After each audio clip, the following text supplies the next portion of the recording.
कर देते मेरे साथ ना सॉरी।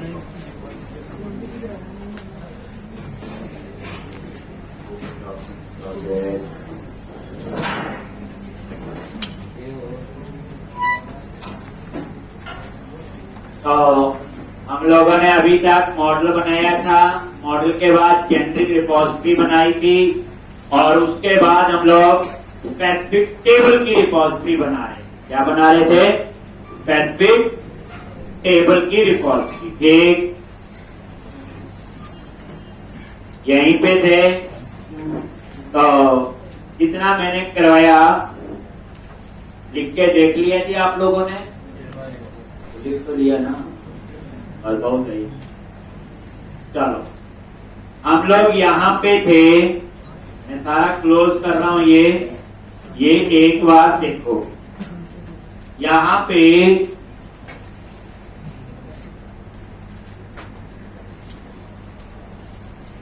ये आपने डेटा एक्सेस में जाके रिपोज पहले हमने बनाई I repository interface and then repository. पता ये इंप्लीमेंट किए थे हम, कुछ बने हुए इंटरफेस इंप्लीमेंट कर रहे हैं जैसे आई क्वेरिएबल वगैरह, वो हमने नहीं बनाए, हमने इंप्लीमेंट करने की जरूरत नहीं है। उसकी इंप्लीमेंटेशन अपने आप हुई। यही तो डीआई का कंसेप्ट है। हम तो जो अपना सिस्टम बना रहे हैं उसमें आपको डीआई एक्चुअल में समझ आएगा। तो डीआई का पहला रूल है इंटरफेस बनाना, फिर क्लास बनाई, हो गया नहीं हो गया। दूसरा रूल है स्टार्टअप में ऐड कर रहा था, लेकिन हमने क्या किया? पहले देखो आई रिपोजिटरी और रिपोजिटरी बना लिया। अब इसको बनाने में टाइम लगा क्योंकि ये जेनेरिक है जो सबके साथ चलेगी। लेकिन उसके बाद जब हमने कैटेगरी के लिए बनाई तो कोई टाइम नहीं लगा। I category repository and then category repository, और उसके बाद I cover type repository then cover type repository. इनको बनाने में तो दोनों को बनाने में 5 मिनट लगे हमारे, लेकिन जेनेरिक रिपोजिटरी को समझ के बनाने में थोड़ा टाइम लगा। उसके बाद जिन रिपोजिटरी को यूज करना है जेनेरिक के अलावा, जेनेरिक को हमने इनके अंदर यूज करना है, एक तो हमने फिर स्टार्टअप में ऐड करने का तरीका बताया था। हम ऐसे ही करते मेन प्रोजेक्ट में गए और यहां मैंने बताया। लेकिन इसमें प्रॉब्लम क्या थी? मान लो मेरे प्रोजेक्ट में देखो 500-700 टेबल तो नॉर्मल होते हैं डॉट में। मान लो 700 टेबल हुए तो 700 इंटरफेस होंगे और 700 इसकी रिपोजिटरी होगी। तो आपको क्या करना पड़ेगी? 700 लाइनें यहां लिखनी पड़ेगी। तो मैंने क्या किया इसके लिए? एक लेयर और ऐड कर। अब ध्यान से देखना, क्लोज किया, डेटा वाले प्रोजेक्ट पे जाओ। अब एक और लेयर है डेटा, यही, और यहां क्या करो?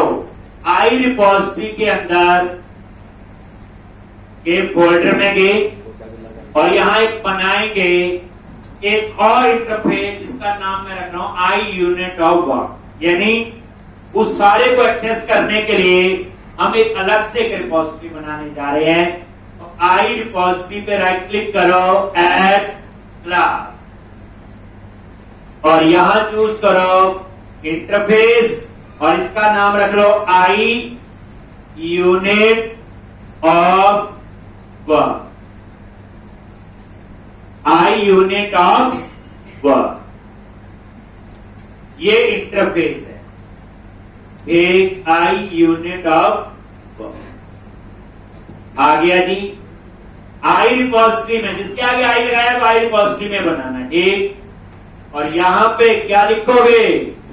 पब्लिक लिख लिया।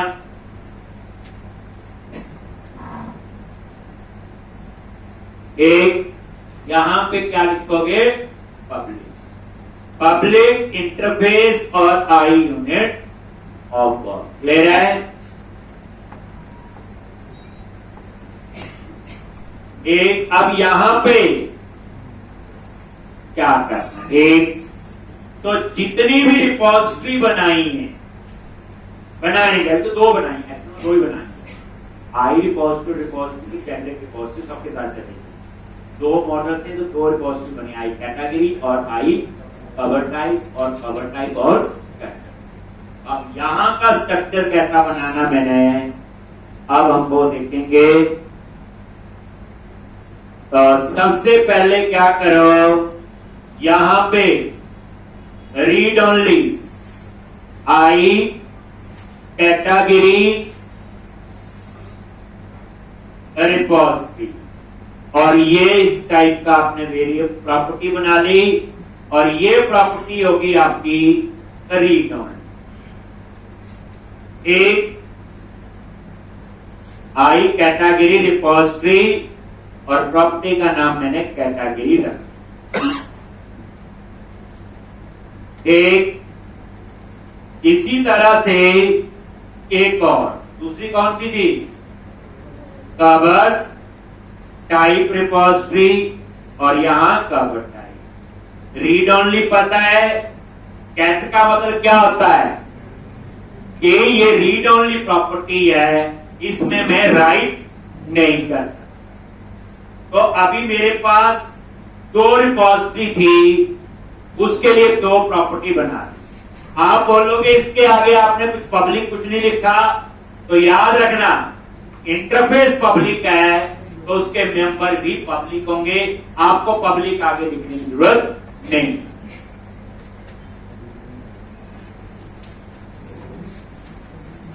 एक जैसे लिखा नहीं ना यहाँ पे, और आपको पता इंटरफेस है, ये प्रॉपर्टी डिक्लेयर हुई है, क्या हुई है यहाँ पे, डिक्लेयर। डिफाइन तो अभी होगी, इंटरफेस में सिर्फ मेंबर डिक्लेयर होते हैं, डेफिनेशन यहाँ पे नहीं होती। और उसके बाद आप एक मेथड बना लो, डिक्लेयर कर लो वॉइड सेव के लिए, बस ये इंटरफेस है। अगर मान लो मेरे पास 5 रिपोजिटरी है, 5 मॉडल है, तो 5 ऐड करूंगा, 500 होंगे, 500 में यहां पे ऐड करूंगा। ठीक, अब मैं बनाऊंगा इसकी मेन रिपोजिटरी, जिसका नाम क्या रखूंगा, आई हटा दूंगा आगे से, और उसका नाम रखेंगे यूनिट ऑफ। मैंने किया 15 रिपोजिटरी अलग अलग बनी, मुझे 15 की 15 स्टार्टअप में ऐड करनी पड़ेगी, ये था एक तरीका। यहां क्या कर रही, 15 की 15 मैं यहां ऐड करूंगा एक जगह, और इसको मैं ऐड करूंगा स्टार्टअप। क्लियर है? चलो अब आप बनाओ क्लास। तो रिपोजिटरी फोल्डर पे राइट क्लिक किया, ऐड क्लास, ये लो, बस आई आगे से हटा दो, यूनिट ऑफ वर्क, पब्लिक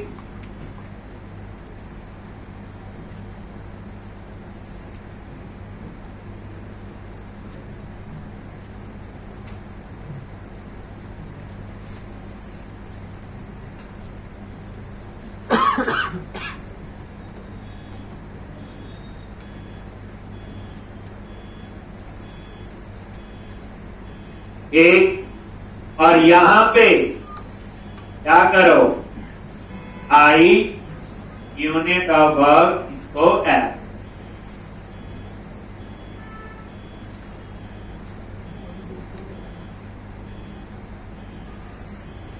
एक ऐड कर दिया।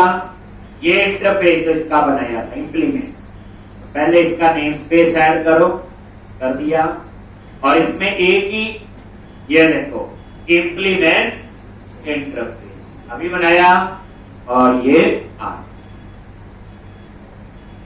आज ठीक करते हैं क्या करना है। ठीक, तो अब यूनिट ऑफ वर्क में यहां पे आ जाओ, और डाटाबेस के लिए एप्लीकेशन डीबी कॉन्टेक्ट, ये बाद में देखना है, पहले ये प्राइवेट क्या लिखते हैं, read only application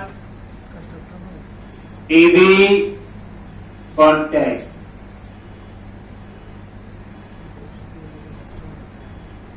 application dB contact, ये जी CTR, और वही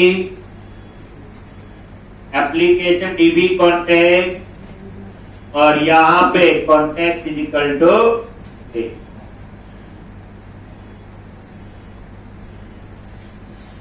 एक तो ये हो गया,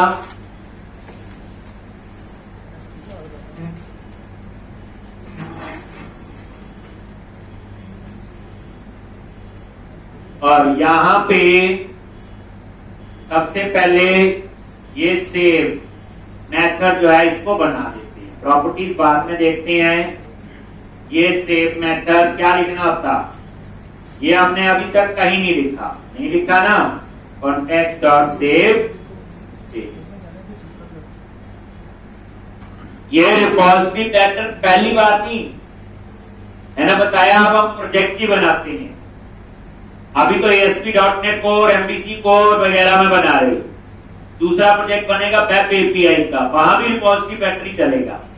तीसरा एंगुलर के साथ बनेगा, जिसके साथ भी बनेगा, बस ये है कि थोड़ा थोड़ा पैटर्न में चेंज करूंगा ताकि आपको सबका पता होना चाहिए। ये सेव चेंजेस क्लियर है जी। एक ये इसीलिए मुझे कंटेक्स्ट यहां पे लेना पड़ा। आपने देखा होगा जितना वहां बनाया वहां सेव चेंजेस तो कहीं लिखा नहीं था, नहीं लिखा ना ये। और उसके बाद अब आपने क्या करना है, देखो ध्यान से, ये आई कैटेगरी रिपॉजिटरी, और यहां पे आपने उसके लिए ये नाम है उसका कैटेगरी,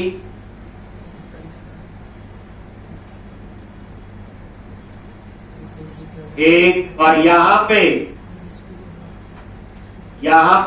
ये कैट, और एक मैंने क्या लिखा यहां प्राइवेट सेट।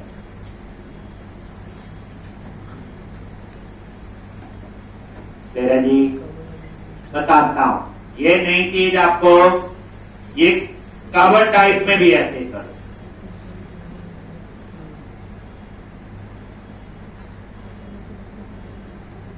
एक गेट और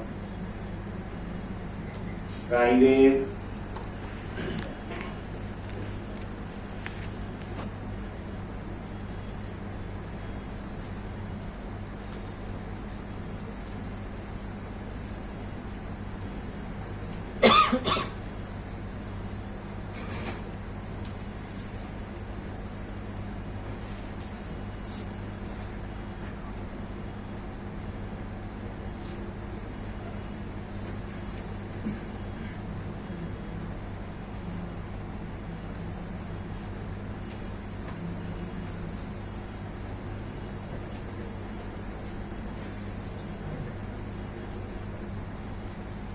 कैटेगरी और कवर टाइप क्लियर है जी। और यहां पे पहली बात गेट तो वही है, रीड ओनली। यहां मैंने सेट लिया प्राइवेट। प्राइवेट का मतलब क्या होगा कि मैं इसके अंदर यूज कर सकता हूं। अब मुझे यहां पे इसको इनिशियलाइज करना है कैटेगरी को, ठीक, और ये सेट काम करेगा। सेट क्या होता, डेटा राइट करने के लिए। कैट क्या होता, डेटा रीड करने के, ऐसे होता है। अब यहां पे क्या करोगे, category is equal to new एक कैटेगरी रिपॉजिटरी, और इसमें पास कर दिया ये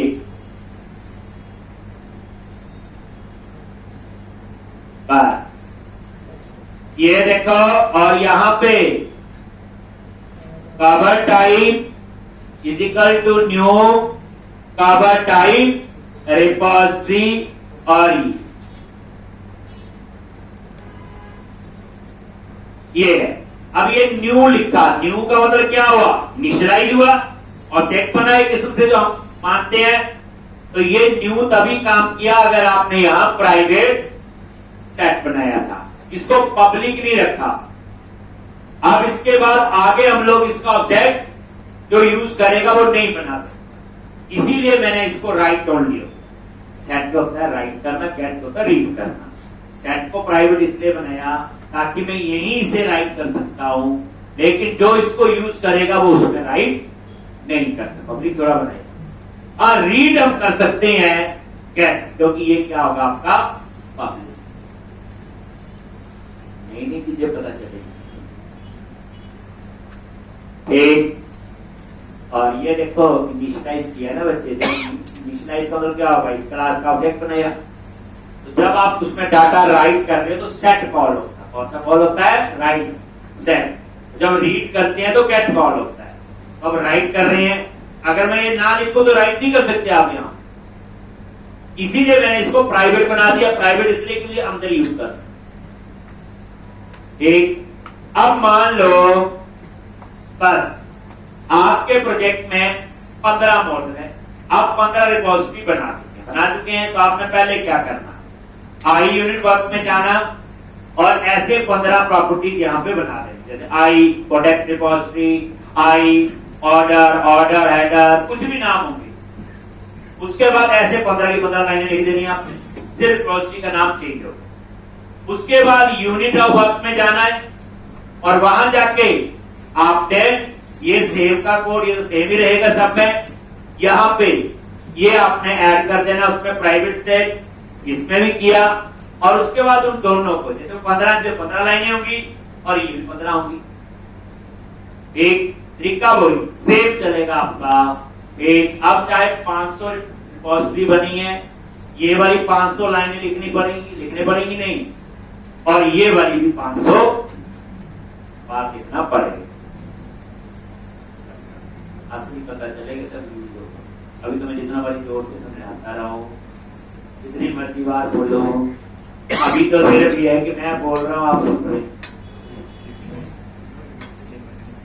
लेकिन जब यूज करूंगा, अभी तो यूज की बारी नहीं आई, अभी और भी बड़ा। अभी तक तो हमने ही बड़ा डाटाबेस होता है ना, कंट्रोलर में ना व्यू, बस काम खत्म।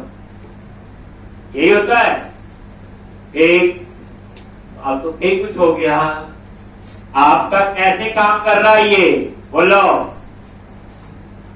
कैसे काम कर रहा है?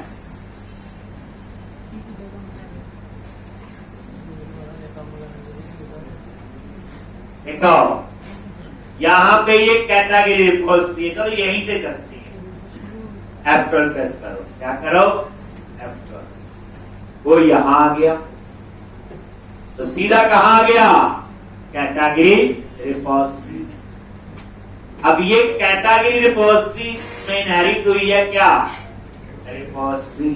चलो जी F12 यहां आ गई जेनेरिक रिपोजिटरी में। और ये आपका सारा काम जाम किसका है बोलो? जेनेरिक रिपोजिटरी का। तो जेनेरिक रिपोजिटरी हमारी table specific repository and then unit of work. 3 layer यहां होगी। इन तीनों से पहले एक लेयर क्या है? मॉडल। ठीक, और अब क्या करो, यहां पे मेन प्रोजेक्ट में जाओ और स्टार्टअप में जाओ, और यहां जिसके लिए सारा काम किया, ये लाइनें बार बार ना लिखनी पड़े, तो आप क्या लिखो? Services dot add scoped I unit of work और यूनिट ऑफ वर्क। ये अब आपकी एक लाइन, मान लो 5 मॉडल और बनाए तो 5 रिपोजिटरी बनाओगे और 5 को ऐड करोगे, आई यूनिट ऑफ वर्क और यूनिट ऑफ वर्क। समझ आगे बात?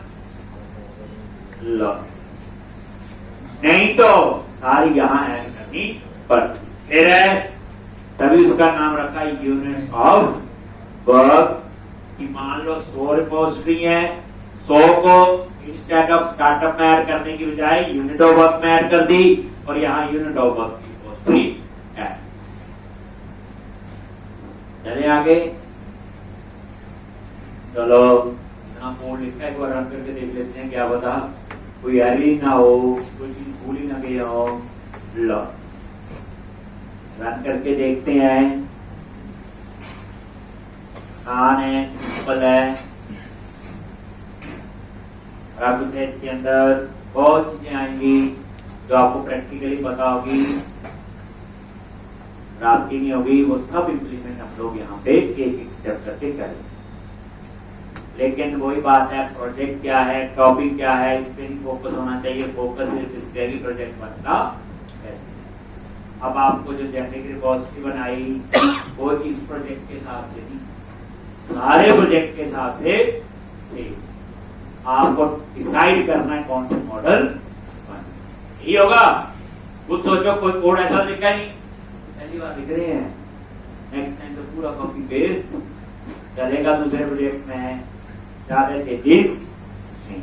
चलो अब हम लोग, ठीक है, अब हम लोग यहाँ पे एरिया में जाएंगे।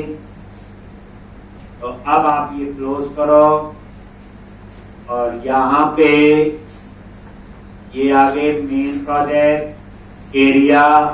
सबसे पहले एडमिन, क्यों मैंने एडमिन चूज किया, कैटेगरी ऐड करनी है, कवर टाइप ऐड करनी है, तो कौन करेगा, उस एप्लीकेशन का एडमिनिस्ट्रेटर। बताया हुआ हर एक प्रोजेक्ट के अंदर एक एडमिनिस्ट्रेटर होता है। अब आप लोग ईबे पे शॉपिंग करते हैं, हम तो वहां चूज ही करते हैं कौन सी कैटेगरी का कौन सा प्रोडक्ट है, चूज ही करते हैं, पर कैटेगरी तो ऐड हुई होगी ना, वो किसने डाली होगी, उस एप्लीकेशन का एक एडमिनिस्ट्रेटर होगा। अब हम पूरी करने जा रहे ये एडमिन, और इसके अंदर एक कंट्रोलर बनाएंगे, कैटेगरी कंट्रोलर। ऐसे ही दूसरा कंट्रोलर बनेगा कवर टाइप। कल को और कोई चीजें आएंगी जो एडमिनिस्ट्रेटर ने मैनेज करनी है, तो अभी हम प्रोजेक्ट का एडमिन मॉड्यूल शुरू करेंगे। कौन सा एडमिन मॉड्यूल, एडमिनिस्ट्रेटर। आप लोग शॉपिंग करते हैं, प्रोडक्ट चूज करते हैं, ऐड टू कार्ट काम खत्म, वो एक यूजर है, दैट इज यूजर पैनल। अभी हम लोग एडमिन पैनल पे काम करना शुरू करेंगे। अब आप लोग कंट्रोलर पे राइट क्लिक करो, ऐड कंट्रोलर, देखो एरिया एडमिन, और ये ना होना ये फोल्डर एडमिन, ये एडमिन एक अलग से एमपीसी है, ठीक। और यहां कंट्रोलर पे गए तो वही एमपीसी कंट्रोलर जैसे आप बनाते हैं सेम, और यहां कंट्रोलर का नाम क्या रखोगे, बोलो, कैटेगरी, और ऐड लो जी, कर दिया ऐड। अब ये कैटेगरी कंट्रोलर बन गया, और इसकी पहली लाइन हमेशा याद रखनी जो अब तक नहीं थे, क्या, बोलो एरिया, क्योंकि ये एक एरिया के अंदर बनी है और उस एरिया का नाम क्या है, एडमिन। अगर ये नहीं लिखोगे तो ये कंट्रोलर एक्सेस नहीं होगा। अब पहले सीधा होता था कंट्रोलर का नाम, एक्शन का नाम, अब क्या होगा, एरिया का नाम, कंट्रोलर का नाम और एक्शन का नाम, ठीक।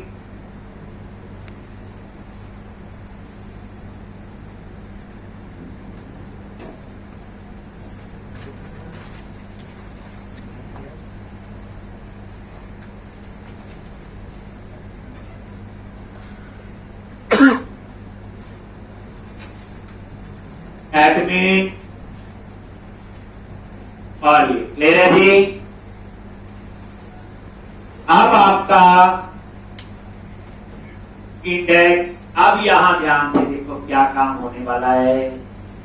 पहले कैटेगरी, अब देखो पहले सीधा कॉन्टेक्ट होता था, हो गया कॉन्टेक्ट, यहां कहीं नहीं लिखेंगे, यहां सबसे पहले देखो ध्यान से, प्राइवेट, रीड ओनली, आई, क्या लिखेंगे, कैटेगरी, रिपोजिटरी। अब थोड़ी थोड़ी पिक्चर क्लियर होगी।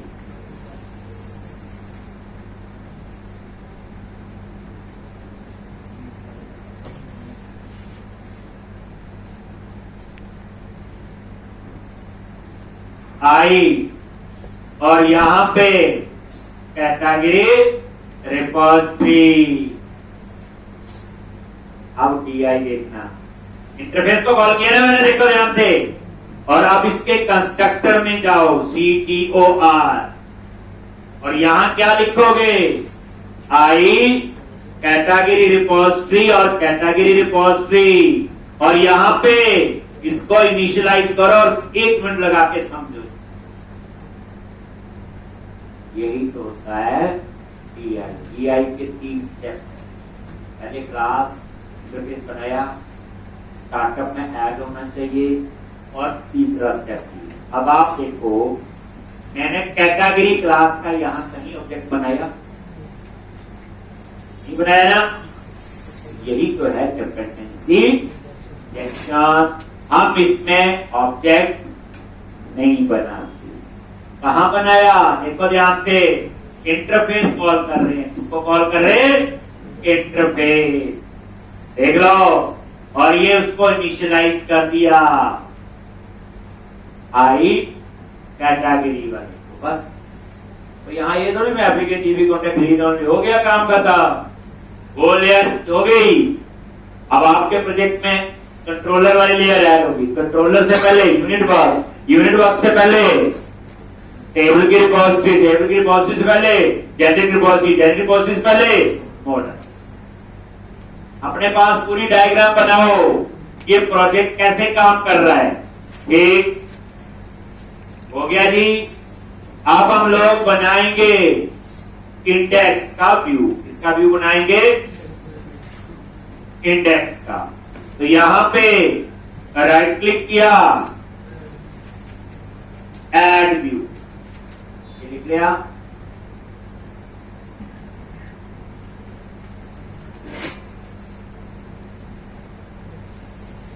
इंडेक्स पे राइट क्लिक किया, ऐड व्यू, और वही इरेजर व्यू, और इसको ऐड करो।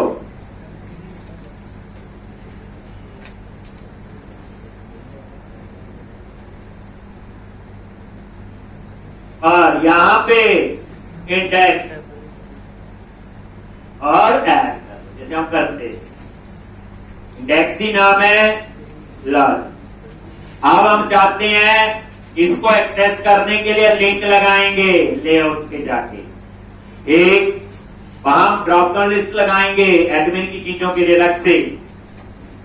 हर एक चीज का ध्यान रखना आपने। आ गया जी, ये लो बन गया व्यू। तो इंडेक्स तो बन गया ये। अब इसको कॉल करना है। कहां कॉल करना है पहले रन करके बताता हूं। प्रोजेक्ट में रट्टा नहीं मार सकते, याद रखना। प्रोजेक्ट में आपको एक एक फ्लो समझना पड़ेगा। अब कौन सा काम क्यों कहां कर रहे हैं। एक कोड होता है, एक दिन पढ़ते हैं याद हो जाता। यहां पे ऐसा नहीं है। अब 5 दिन से जो चीज बना रहे हैं, आगे जो आज बनाई वो अगले फ्राइडे तक फिर यूज पड़ेगी इसको। इसलिए हमेशा आप इसको क्या रखो, फ्लो समझो।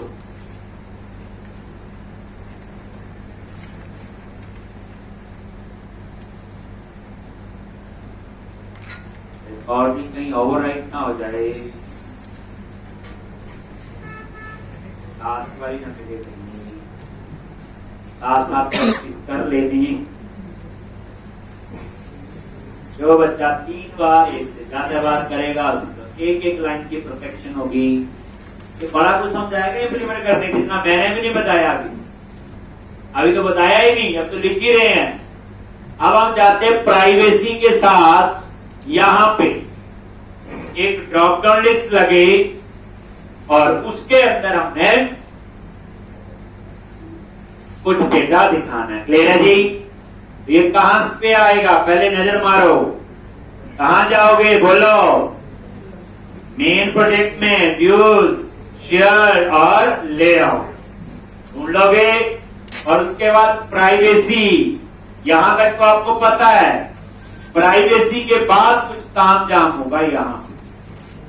एक अब ड्रॉप डाउन लिस्ट लगाना है, जैसे category admin, sorry category cover type, और भी आएंगे ना। एडमिनिस्ट्रेटर ने और कई चीजें ऐड करनी है, प्रोटेक्ट भी वही ऐड करवाएगा। ठीक, तो इसलिए अब यहां पे हम लोग एक काम करते हैं। कौन सा थीम अप्लाई किया था। फूड स्वेट पे गए, वहां से ड्रॉप में उठाना, डिजाइन फिट तभी बैठेगा। कहीं और से उठा लिया तो क्या हो सकता है। यहां कौन सा यटी चूज किया। अब आपको थीम्स की एक्यूरेसी समझ आएगी क्यों लेते हैं। और यहां पे नैप बार, ये ऐसी वाली चाहिए, ऐसी वाली चाहिए ना, यही चाहिए ना ऐसे। मुझे ये वाला ऐसे चाहिए, ठीक, ये तो सिंपल आ ही रहा था। क्या करो, ये अगर यही पूरा चाहिए तो मैं ये भी उठा सकता हूं, नहीं तो दिया हो बाजारों में वो तो कर दे। ये क्लिक करो, कॉर्नर पे क्लिक किया, यहां कहीं ड्रॉप डाउन लिस्ट ढूंढना, क्या लिखा हुआ देखो, कॉपी कोड सारा नहीं करना, जितना आपको चाहिए ढूंढो।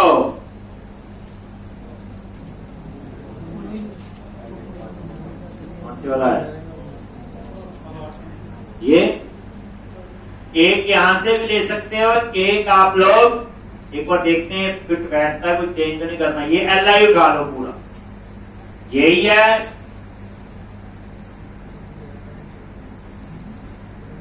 यही तो है ना, ये उठा लिया LI टैग पूरा। कौन सा? LI। LI क्यों उठाया मैंने, बोलो? आप प्रोजेक्ट में जाओ और ये देखो LI लगा हुआ ना, इसके लिए LI है, इसके लिए LI बुलेट्स नंबरिंग होता है, UL होता है अनसॉर्टेड लिस्ट, ये लगा हुआ ना, इसके अंदर बुलेट्स और नंबरिंग। अब ये LI है, कौन सा? ये यहां पे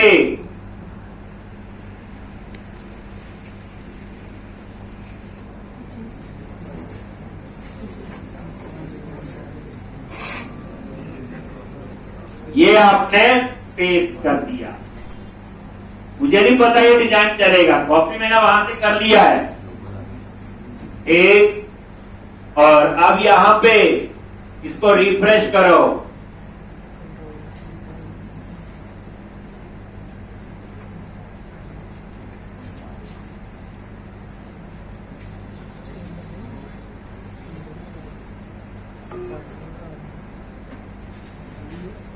ये नहीं है, ये ओपन नहीं हो रहा है ये ना,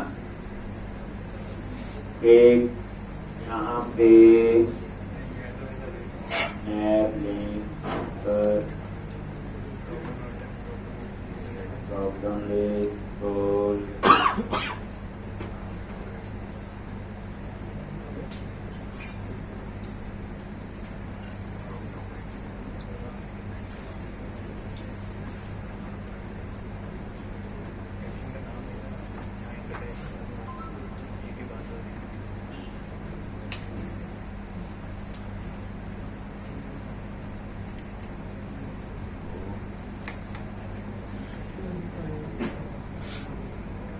ये डेटा टॉगल में BS लिखा हुआ है डाल, ये वाली क्लास में मिली नहीं होगी, यही नहीं जिंदगी मैंने हटा दी।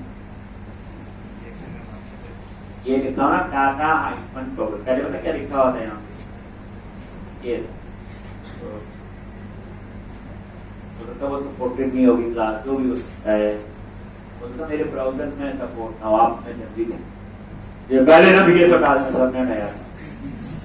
एक प्रोग्रामिंग तुक्का नहीं होता, काम के कंप्यूटर को हमने बताना क्या करना है, चाहे जितना हमारी समझ आ रहा है कंप्यूटर, रिक्वायरमेंट हमारे पास है, हम भी लिख सकते हैं, वो अपने आप ही समझ सकता है। एक लो ये BS बनाना, बाकी वो ही मिल गया। अब एक काम करो, यहां पे जो लिखा हुआ ये टेक्स्ट ये चेंज कर दे, ये ड्रॉप डाउन था, मैंने इसमें लिख दिया कंटेंट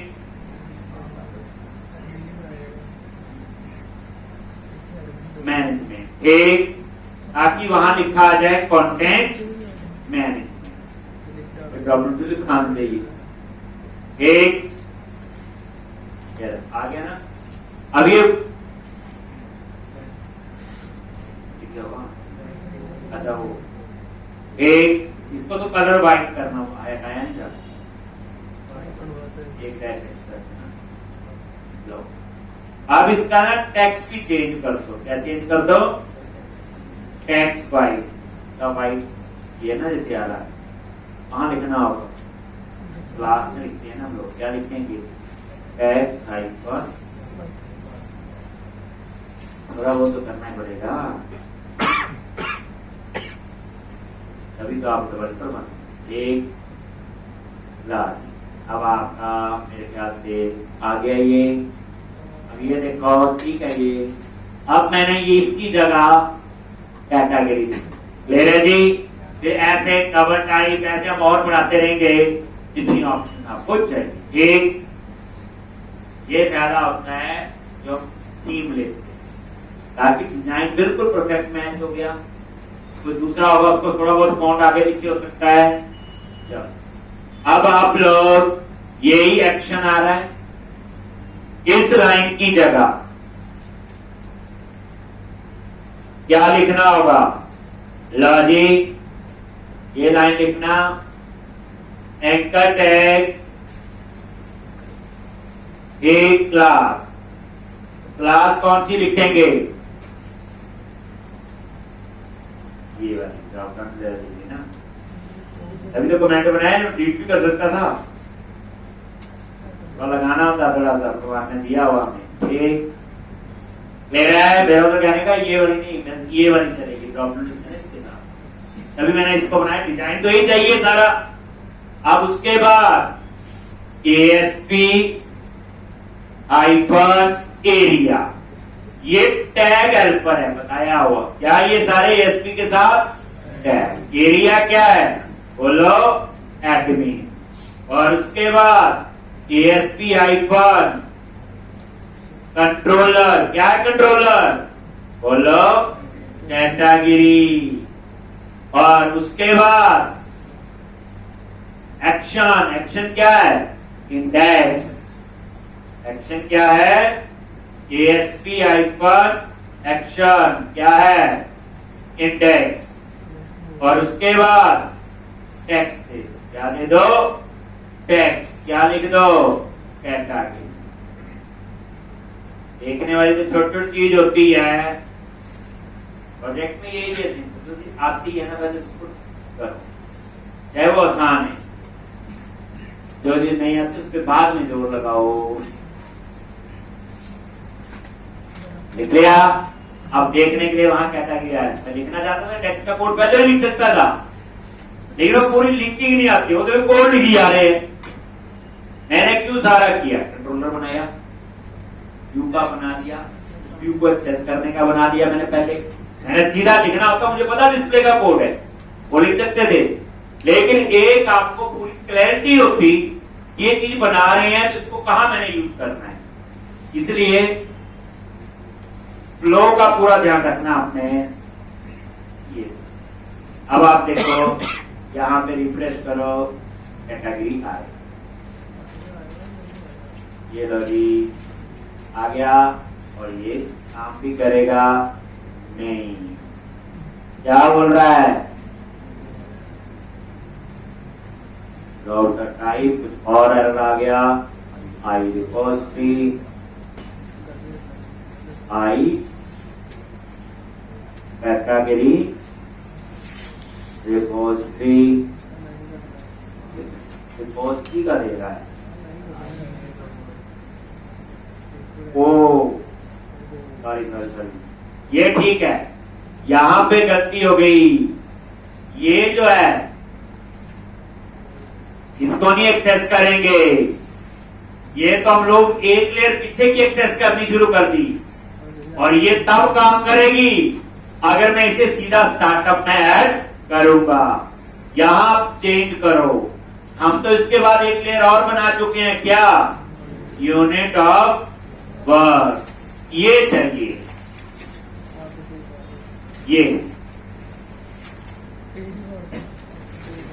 ये उसने मुझे एरर क्या दिया कि आपने इसको तो स्टार्टअप में ऐड किया ही नहीं है।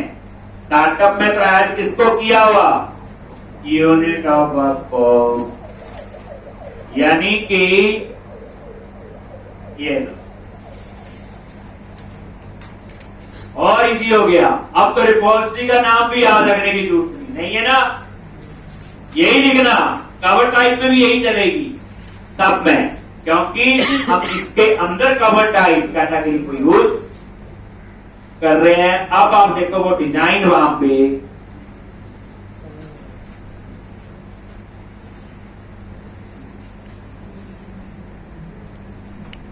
ये देखो कैटेगरी और चल ले रहे हैं।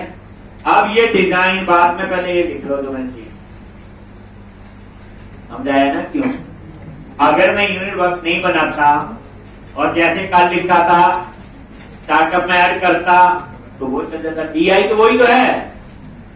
अब लेकिन अब मैंने वहां किसको ऐड किया हुआ, ठीक,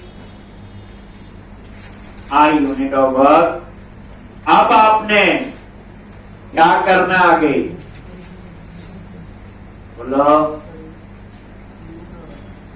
डिस्प्ले के लिए एक तो डिजाइन बनाएंगे उधर, ठीक, तो पहले डिजाइन बना लेते हैं मेरे ख्याल से, फिर यहाँ एक API बना लेते हैं डिस्प्ले के लिए, पहले API बना लेते हैं। चलो वही जावास्क्रिप्ट यूज करवाया हुआ मैंने, कैसे बनाते हैं बोलो जल्दी?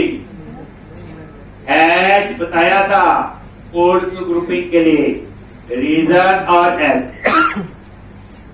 और यहां क्या लिखा API, और यहां पे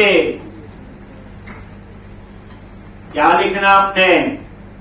पब्लिक आई एक्शन रिजल्ट, क्या नाम था उसका? Get all. आप ऊपर HTTP गेट लगा लो, क्या लगा लो चाहे?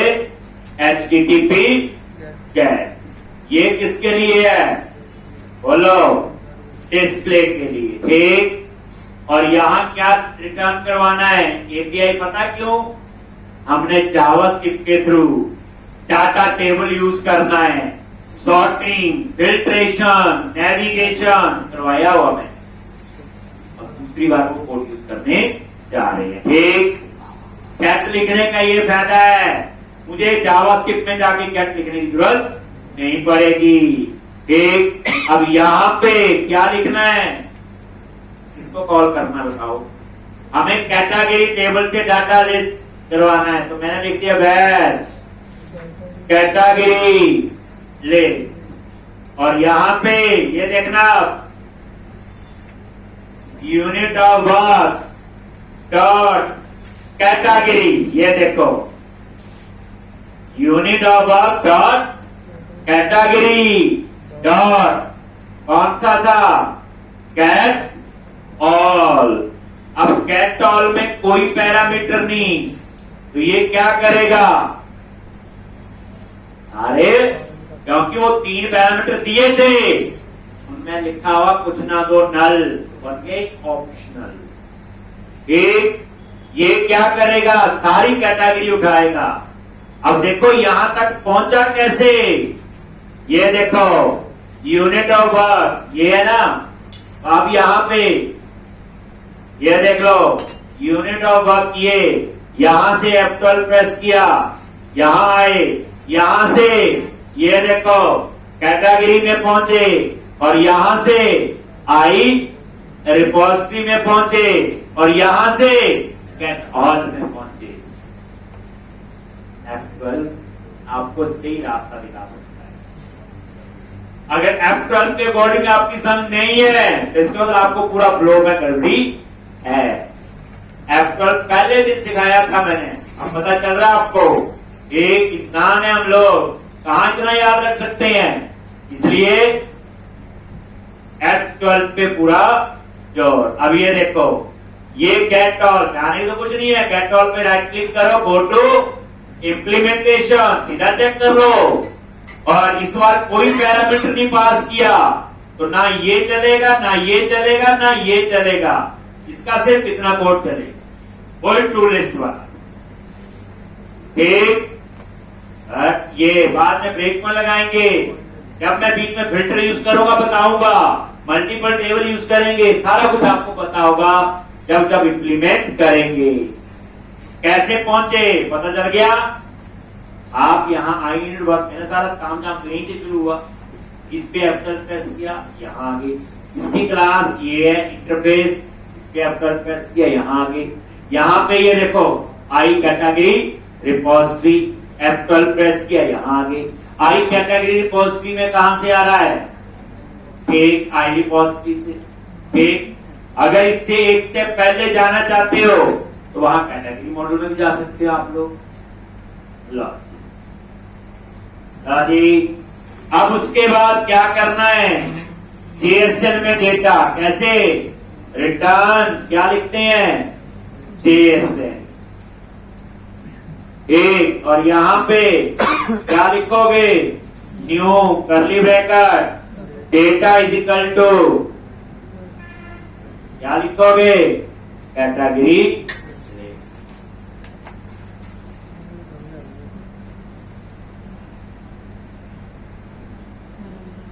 एक, मैं फिर कह रहा हूं ये एपीआई बनाई है, ज्यादा नहीं सोचना जितना करवा रहा हूं। एपीआई अलग से टॉपिक है जिसके ऊपर 15 लेक्चर लेता हूं। अब 15 लेक्चर के लिए 15 मिनट में थोड़ी आता, इसलिए जितना बताया जाए उतना ही समझे। एपीआई किसके लिए होती है, डेटा कम्युनिकेट करने के लिए, भाई इतना बात याद रख लो, ठीक। और उसके अंदर कुछ ना कुछ सीखने की हमने कोशिश की है। बन गया गेट ऑल एक। अब उसके बाद आप बना के रख ली एपीआई, ये क्लियर है। अब आपने क्या करना है, इंडेक्स का थोड़ा डिजाइन बना लेते हैं। क्या बना लेते हैं, डिजाइन। ये किया हुआ करवाया हो ना पहले ये बोर्ड, हाँ रोज ही बनानी है, पहली बार बना रहे हैं, थोड़ा बहुत आपको लगेगा। लो जी, अब हम लोग कंटेंट मैनेजमेंट कैटेगरी पे क्लिक किया। अब पहले डिजाइन पे चलते हैं। यहां डिजाइन डेटा के लिए एपीआई बना ली, तो डिजाइन बनाना है, HTML में गए और ये सारा डिलीट कर ले रहे हैं। अब यहाँ पे डिजाइन, यहाँ हम यूज करेंगे एक नया कंसेप्ट, फॉन्ट ऑटोमेशन। अभी तक यूज किया नहीं, वो करेंगे, बढ़िया बढ़िया आइकन लगाएंगे साथ में। एक जैसे होता है ना, यूजर की फोटो आती है या रिसाइकल बिन के आते हैं सिंबल, हम सारा इसका डिजाइन कैसे बनाना है, तो वो हम लोग अब शुरू करेंगे।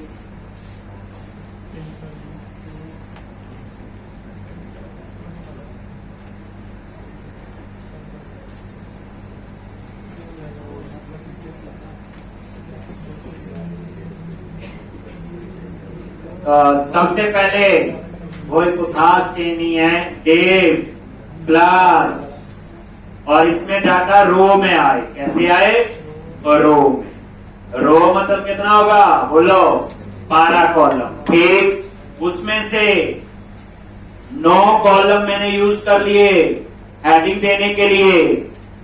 कॉल आइकन 9, कितने 9 कॉलम, और इसमें मैंने लिख दिया कैटेगरी लिस्ट। क्या लिख दिया, कैटेगरी लिस्ट। थोड़ी सी बूटस्ट्रैप क्लास, क्या लिखेंगे, टेक्स्ट आइकन प्राइमरी, एक टेक्स्ट आइकन प्राइमरी एक। और ये साथ में रिफ्रेश करके नजर भी मारते जाओ कि साथ में ठीक आ रहा है कि नहीं। तो यहाँ पे आ जाएगा कैटेगरी लिस्ट 9 में, जो 3 बच गए, यहाँ पे न्यू कैटेगरी का लगाना है एक।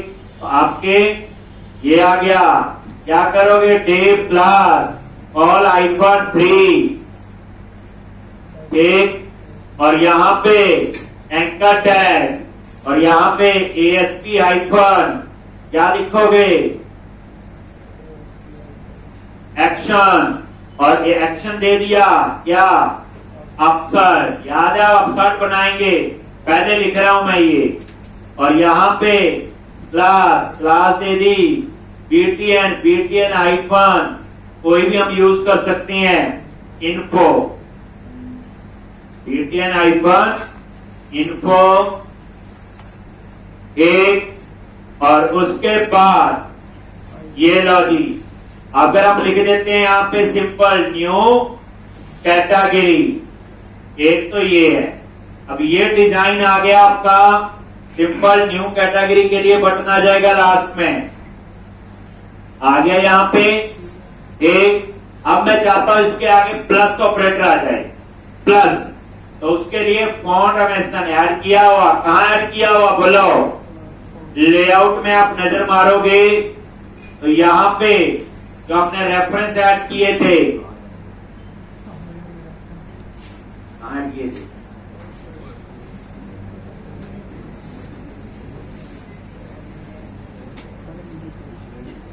इसमें नहीं किए हैं अभी। चलो फिर करते हैं, अभी रुक जाओ। और क्या मेरे को ये था कि हमने ऐड किए हैं। चलो इतना समझ आ गया।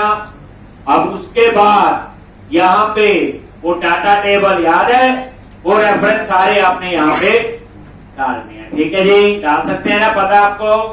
चलो तो अब आप क्या करो, आपने अपने पुराने प्रोजेक्ट से उठा लेने हैं आपके पास। एक लेआउट में से शेयर में गए लेआउट, और ये third party reference data table वगैरह यूज किया था, याद है? ये CSS के रेफरेंस कहाँ ऐड करने हैं? यहाँ पे ऊपर ऐड कर दो। ठीक, इनमें से कुछ यूज कर चुके हैं, data table, toaster, sweet alert, याद है? ये वही। और ये CSS आपका जो मैंने इससे पहले एप्लीकेशन बनाई इसमें है, आपको मैंने दिया था कॉपी करके। और दूसरा JS फाइल, कौन सी फाइल? JS file. और यहां पे ये JS फाइल यहां आगे नीचे, और ये आगे यहां पे, और ये देखो ये है वो फॉन्ट ऑटोमेशन जो मैं यूज करने जा रहा हूं। ठीक, लो जी आ गया, चलो याद आ गया ना। एक लेआउट के अंदर ये सारे हैं ना आपके पास, फॉन्ट ऑटोमेशन भी था कि नहीं? हाँ पक्का कि नहीं? मैं पूछ रहा हूं, किसको कंफर्म है? खाना ऑटोमेशन यूज नहीं करवाया था मेरे साथ। एक यूज तो अभी हमने टोस्टर, स्वीट अलर्ट और डाटा टेबल, तीन चीजें यूज की थी। एक तो नहीं होगा तो देखेंगे आपको। एक इसका देखना, यहाँ पे ये डिजाइन ऐसा आ रहा है। अब देखो न्यू कैटेगरी से पहले आई, और यहाँ पे क्लास एक, और क्लास का क्या नाम होगा? एक क्लास FAS FA-प्लस। ये देखो जैसे मैंने ये क्लास अप्लाई की है फॉन्ट ऑटोमेशन में, यहाँ पे आपका कुछ चेंज होना चाहिए, न्यू कैटेगरी के आगे प्लस आना चाहिए। अभी हो जाएगा, आ गया ना? देखो प्लस ऐसे और भी हैं, आप ये स्टडी कर सकते हो फॉन्ट ऑटोमेशन की वेबसाइट में जाके। ये आप चाहते हो प्लस और न्यू कैटेगरी के बीच में स्पेस आए, वैसे ठीक लग रहा है, ये होते हैं ऐसे FAS FA-प्लस। ये मैं मर्जी से लिख रहा हूँ, तो मुझे याद हो गई है यूज करके क्लास। आप ये सोचना कि लॉजिक है ये कोई एक। और यहाँ पे अगर स्पेस देना हो तो मेरे ख्याल से NV ये वाली एक, ये क्या करेगा? न्यू कैटेगरी से पहले और प्लस के बीच में थोड़ा सा स्पेस इंक्रीज करेगा।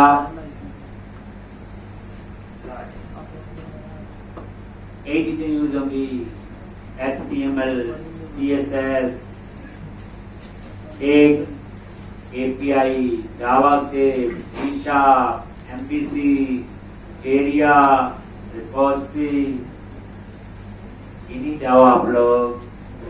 तो इस हफ्ते में तो हमने कोई खास किया ही नहीं, इतने दिन में हम कैटेगरी का पेज बनाने लगे हैं। अगर हम ये आर्किटेक्चर ना फॉलो करें तो ये कैटेगरी वाला पेज तो हम एक दिन में बना देते, 2 दिन में। लेकिन जब बड़ा प्रोजेक्ट होता है तो प्रॉपर आर्किटेक्चर में बनते हैं, ऐसे नहीं होता सीधा जैसे हम पहले करते। एक ये लिख लिया सबने, ये है ना लेआउट आपके पास, देख लेना। ये फॉन्ट में से नहीं होगा तो मेरे से ले लेना, ठीक? नहीं तो एक लैब में सर होते हैं, अब तो नाम पता चल गया होगा, आप उनसे ले सकते हैं। ठीक, अब आपका नीचे हम टेबल बनाएंगे। क्या बनाएंगे? टेबल, और जिसको हमने डाटा टेबल पे एक्सेस करना है। ठीक, तो टेबल का डिजाइन मेरे ख्याल से नॉर्मली रखा हुआ मैंने, कोई खास इसमें नहीं। तो यहाँ पे टेब क्लास ये बॉर्डर दे दिया और ये ना थोड़ी पैडिंग भी दे दो चाहे। ये किसके लिए, ताकि ऊपर और इसके बीच में थोड़ा सा स्पेस आ जाए। आ गया। और यहाँ टेबल आईडी जरूर देना। क्यों देना आईडी बोलो? टीबीएल डेटा दे दिया, ये जावास्क्रिप्ट में यूज करना है। इसके ऊपर सॉर्टिंग, फिल्ट्रेशन, नेविगेशन। अभी आपने नई चीज सीख ली कि फॉर्मेशन अप्लाई करना आ गया हमें। एक अब डाटा टेबल इस पे अप्लाई करेंगे, डिलीट पे स्पीड अलर्ट और टोस्टर अप्लाई करेंगे। तो अपने आप में चीजों का कौन सी किसके लिए है। और क्लास क्या लिखते हैं यहाँ पे, टेबल, और यहाँ table icon border, table icon stripe, table icon और डिजाइन में फर्क पड़ेगा और क्या। टेबल और टी हैट और इसके अंदर रो टीएच टेबल। और इसमें दो ही चीजें होंगी, कैटेगरी का नेम और दूसरा आपका बनाएंगे हम लोग एक्शन एडिट और डिलीट। दो ही होंगे ना, ज्यादा कॉलम है ही नहीं इसमें।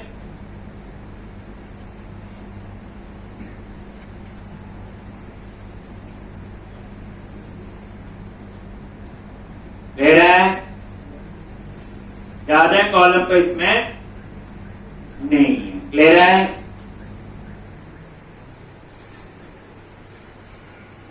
ये देखो टेबल बन जाएगा। ये लो जी, ये कैटेगरी थी ना P1 P2, और ये देखो नेम एक्शन। एक तो इस तरह से ये देख लो, मेरे ख्याल से इतना कर लो। बाकी मंडे आओ और मंडे हम कैटेगरी बना, सारा तामझाम, हर एक चीज समझनी है। और इस चीज को मैं फिर कहता हूं 3 बार तो कम से कम करके आओगे।